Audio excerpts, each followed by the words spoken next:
So I saw, I mean, in the bar scene, we kind of get a feeling that you guys have been friends for a while. So a really long time. I mean, even though it wasn't really shown on the screen, did you guys kind of develop any sort of like a backstory about like how long you've been friends for and things like that? I think we decided it was a long time. Yeah. Like, as in they really know each other. And they kind of see through each other, but they're willing to let the other person be. In my case, the way we do with friends, the way you do with friends, yeah. Not absolutely. Everything is, no confrontation all the time with friendships. No, sometimes you have to let people just. Yeah. Mm-hmm. I avoided looking at you when I was lying because I realized that the minute I looked at you, I'm like, and then. But no, we had a lovely time. That was a fun day.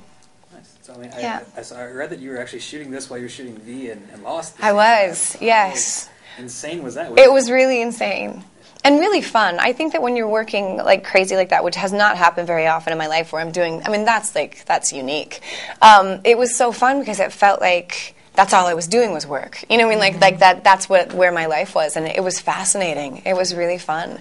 No fear, because you're already no, you have there. No time. No, you have no time to be scared. You have and you're exhausted, and it was you fun. You were flying a lot. I was flying so much. I get there and be like, can I sleep for an hour? Just an hour. Okay. Were you shooting this during Ordinary Family as well then? Or? No, we actually filmed this, it was 2 days after I got killed off on Dexter. Oh. After I wrapped that season, so it was before it had aired. Okay. So, and right before An Ordinary Family. Yes. Yes. So which you were terrific in. I was kind of coming off of the shock of I just lost my job. Which she gave me some very sage advice, and it was that was I think what really the bonding moment for me in that scene was we were talking beforehand, and it was. There was a immediate camaraderie between the two of us. Yeah. And I felt like I could share my big secret with her because I wasn't allowed to tell anybody. And she she gave me some of the best advice. Which is wonderful. It's always good when it's good. It's terrible when it's like, I took your advice. Thanks. But I had just gone through the same thing, like 6 months before. And it's a unique experience, but it's amazing how much can come out of it. Yes. So it's exciting. I mean, you talk about coming off a role like Dexter and into like a kind of this jaded cop role. I mean, was that kind of like a fun kind of diversion, I guess? It's always great to go from one extreme to the other and just play the exact opposite. Because, in Dexter, for 6 months I lived making, every choice I made was a very vulnerable, soft, choice, and to just take everything that I instinctually maybe wanted to do and just make the exact opposite choice. It was just so much fun. It was refreshing. I loved it. I loved you guys' scenes together. I mean, I thought they were kind of sexy, which is weird. But when he asked you out and you just looked at him, I was like, oh, there she is right there. That's awesome. There's that moment really? too, like in the moment, Matt was like, there's a part of you that you would go out with him if he wasn't a suspect. That you're flattered.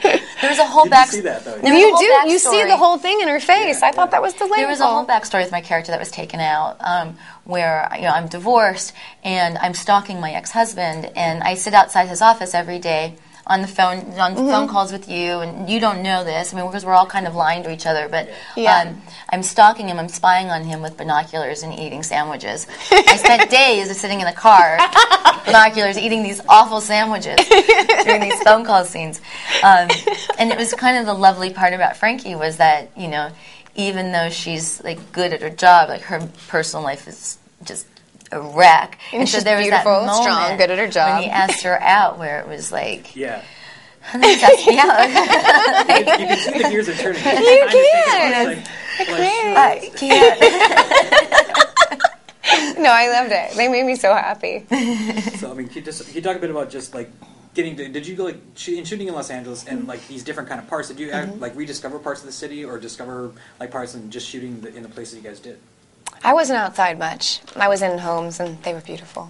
We were in some part of downtown where his house was the same where he was watering the bushes. I really couldn't tell you where it is. I mean, we were there one day, but it was a really neat little pocket with these old giant homes, but it was kind of surrounded by a not nice neighborhood.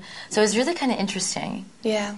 He did a great. I mean, he did every single shot. It feels like starts with some sort of like a little love letter to Los Angeles, and I liked that. I thought that was really nice. That's what it looked like to me when I lived here. I mean, how do you know? How do you know that I love you? I mean, really, you don't know. I trust your mom.